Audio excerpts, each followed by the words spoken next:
Alright, is it on? Start it again. Okay.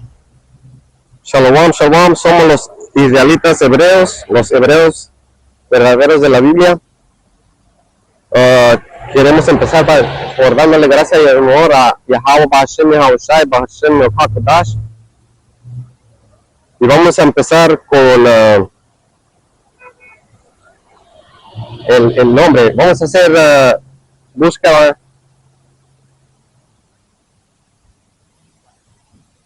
Nombre. Aquí tengo una Biblia con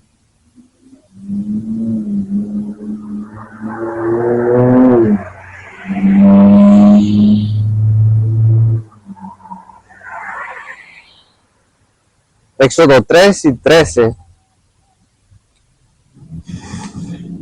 Dice, dijo Moisés a Dios, he aquí que llegó yo a los hijos de Israel y les digo, el Dios de vuestros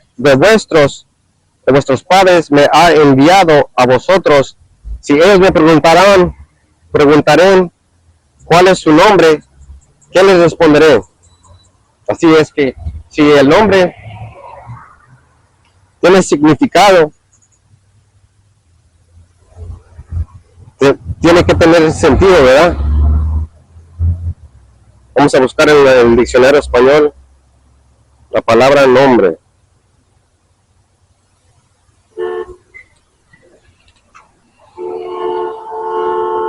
Pronunciación, nombre, etimología, ese pinche verga.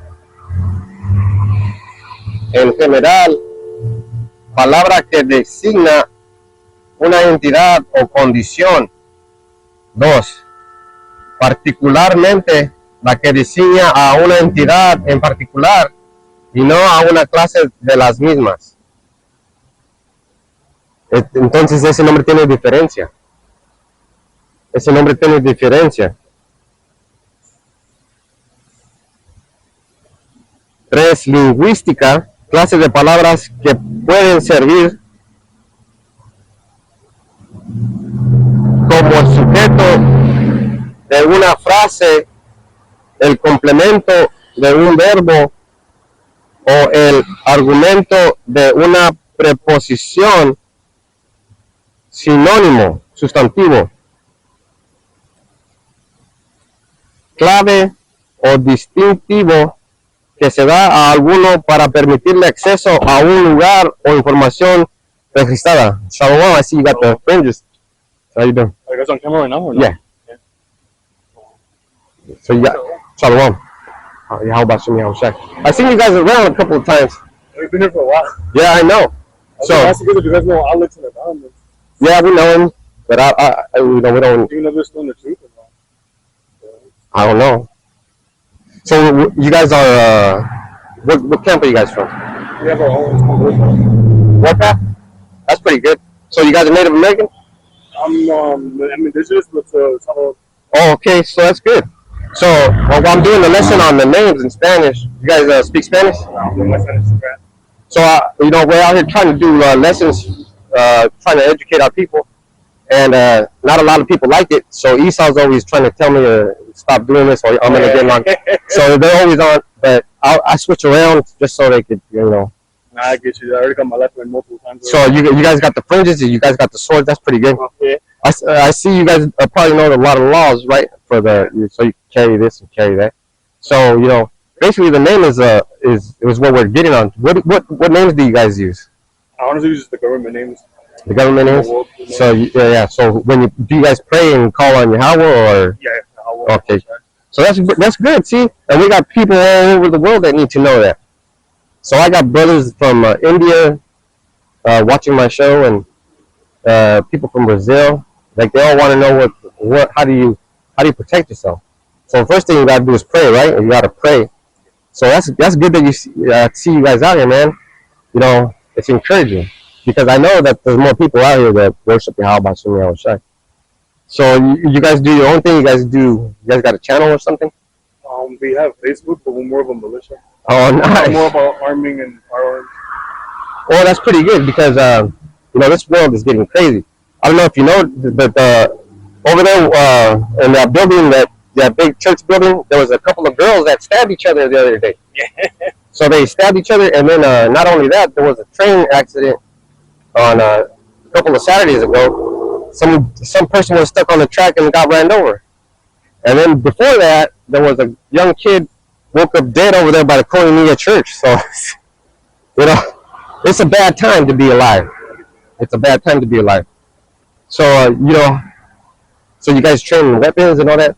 Yeah. Weapons is important because, like for me, I like to go hunting. So I'm trying to get me a hunting rifle, which can also be translated into a protection, right? So I'm thinking about a Winchester repeating rifle. Man, so There we go. and I try to go and like practice my firearms, but it's important to know all the survival techniques, like starting a fire, clean water. Starting a fire is important. So I teach my this is my son, by the way. So I teach them how to start fires with the ferrocerium rod and all that good stuff. So that's pretty good. And I'm glad you guys are out here. But you know who's not glad? Esau. So and I don't know if you know this, but when I put videos up, they always take them down. Like, no, they take stuff down from like 2 years ago or 3 years ago, and I'm like, they just go on my shit just to take stuff down. But that's, I guess I'm doing the right thing. See that guy right there, that bald man? Basically, I'm not here to start fights, but I'm not going to back down from them either. But, the enemies know who we are. And I'm not going to stop because there's people out here that need to see. Like, a lot of people that are homeless, like, they're really in trouble because they're out here in the elements, and some of them wake up dead. Some of them stay asleep forever, and they don't want to know. But there's a lot of people that support. Like, we were over there at the Civic, and they sent a couple of guys with the ex-cons with the knives and everything, try to get us to stop, but that didn't persuade me. I just kept going. But they're out to stop, and I don't know if you noticed that white car right there. That fool was just honking for like a minute. So it's a lot of fighting. So you guys are into something good. So keep at it. So where do you guys congregate? Like when you have meetings? Honestly, for us, we live in Riverdale. Oh shit. Yeah. That's pretty far. There's another brother too that lives in Selma. There's 2 Israelites out here as well. Right. And 2 women in Lemoore. And there's the IYC brother over here in Barcelo. Yeah. And a Sakari brother in Tulare. I think the IUIC guy hit me up. So he's in the military. See, that's all important. Yeah. That's all important because I sense that there's going to be a struggle, but for me, it's like more like running around and surviving. Yeah. Like, because those guys got fucking drones that'll take care of you. So I heard that, you ever heard of Project Megiddo? Yeah. So you know about Project Megiddo, they have us figured out, according to them. But they don't count on the power of prayer. So, I was bouncing on a trampoline like a jackass, and I was doing flips, and I landed wrong, and this knee broke, and this bone popped out. And I got so scared, I was like, how the fuck am I going to go to work? So before I said anything, I was like, Yahweh Bashim Yahushai, and then it just went in. And that was a miracle, and I was like, that was weird. But all other than that, there's chariots that we can depend on. Like the I don't know if you know them, but the UFOs, they call UFOs the chariots. I had a lot of encounters with those. I used to work with the brother Aiden at Walmart, and that's where one of them happened. 2 orbs followed by a little tiny orb were coming around, and I was just like upset. I was like, damn, Yahweh Shemi Shai, I want to get out of here. And he sent those chariots, and it scared me so much that I repented, and I was like, no, I think I want to fight. So that was pretty scary out because they came like that close as that light post. Yeah. And they were pretty huge. So that was pretty eye-opening. So now we're out here and pushing the truth. So that's pretty tough. Because I'm always sick, especially this year. But man, other than that, we'll just keep trying. And so it's nice to see you guys, man. Because you guys are all family unit, right? You're all family unit. So what do you think is going to happen when they start putting out the mark of the beast? Yeah, it's gonna be pretty much people starving, killing each People other. starving, trying to break A lot into of your them are homes. gonna pretend not to be Israelites no more. It's too late for me. It's too late. I mean, that's when you're gonna get saved. Like, let's say that smell of the chicken, right? You're gonna be like, man, I'm hungry, and I don't want to hurt nobody, but I got to do what I got to do, and then you'll convince yourself that you got to go jack that place, but nobody will be there, and you don't have to hurt nobody, and you just grab the chicken and fucking leave. So that would be a miracle. And another one is you're just gonna make bullets bounce off you.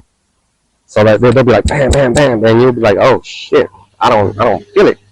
And that's what happened when we had well, the first couple of wars they had with the Native Americans over here on the East Coast, they invented something called the Gatling gun, and that shot out 500 bullets per minute, but they turned it like this, but the bullets were bouncing off of those brothers. So that's another miracle. And right now we need miracles because these people are they're getting to know what the power is.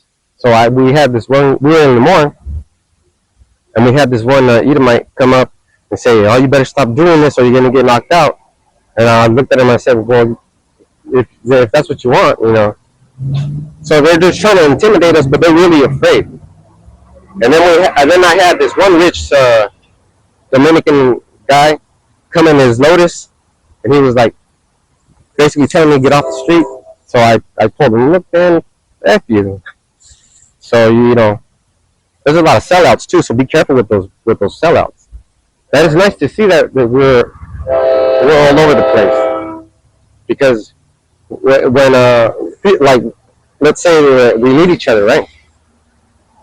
We're more powerful together than by ourselves, right? You can start a fire, you can fish, you can build a house, you can protect each other.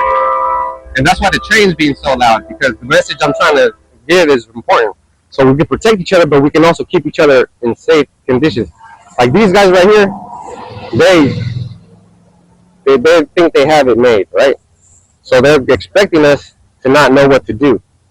Because I don't have many guns, but I'm thinking about getting a handgun and then that hunting rifle. Because all I got right now is a shotgun, but they already know about that. But I got my shells all over the house so I don't get caught unprepared. But you know, you got to practice that. You got to practice going into your house, and I don't know how you guys feel about that, but that's The you're main thing we preach. you're anticipating it, right? Pretty much. And it's Because coming. other camps, they kind of see it more like in the way we'll be freed and we'll have like in a way we're going to be immortal. But when I read the scriptures, we're not. It said it's so Jacob's trouble is going to be so bad that many people are going to curse his name. Yeah, because they didn't prepare. Do you remember when it says, "Woe unto them that are left behind"? Yeah, pretty much. And woe unto them that got taken up, and woe unto them that got left behind. And that's heavy, because you got to survive in order to make it. And if you don't survive, you might not make it. So, do you guys know about the GMS, the Apostles? What's his name? Tahar. So they're pretty insightful. I don't know if you guys ever watched them, but so who do you guys mainly learn from? It's kind of hard with multiples. Multiple. But basically, you gotta rely on the Holy Spirit. But you know, these guys basically, when they say something, I don't take it for granted. I look it up. I look everything up, which is what everybody should do. So you got your survival truck. You know how to work on your truck? Huh? You know how to work on your truck? Somewhat. Like serpentine belt bus. You know how to fix it? Somewhat. I'm saying I never do some stuff. Okay, so that's why we need each other, It's right? going to be replaced eventually. That's the best car you